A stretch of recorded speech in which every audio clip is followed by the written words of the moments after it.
বাহ, বৌমার দেখি সুবুদ্ধি হয়েছে। বাবু, আজকে ইলেকট্রিক বিলের লাস্ট ডেট, টাকাটা দে।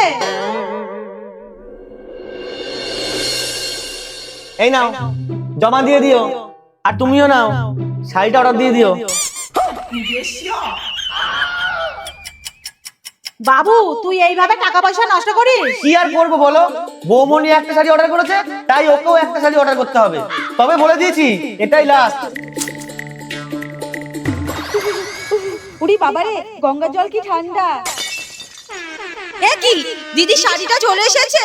যা, এখন নতুন শাড়িটা পরবে আর আমাকে ব্যঙ্গ করবে। এই দেখ, আমার নতুন শাড়ি চলে এসেছে, কেমন লাগছে বল। দেখ দেখ দেখ। না, এটা তুমি কি করছো? এখন যদি বৌমনি দেখে তাহলে তো ঝগড়া বাঁধবে। আমি রাগের মাথায় করে ফেলেছি, দয়া করে তুমি কাউকে কিছু বলো না। আমি তো বলবো না, কিন্তু শাড়িটার অবস্থা দেখো। তাহলে এখন কি করব? তোমাকে আবার এই শাড়ির দাম দিতে হবে।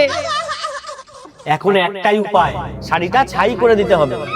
তাই চলো, তাই চলো, আমি শাড়িটা পাল্টে আসি। এই দিদি, ও তোরা এইখানে?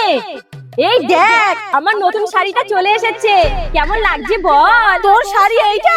হ্যাঁ, তোরটাও তো এসেছে। আমারটা নিয়ে আমি ঘরে চলে গেলাম, আর মা তোরটা নিয়ে চেয়ারের উপরে রাখলো।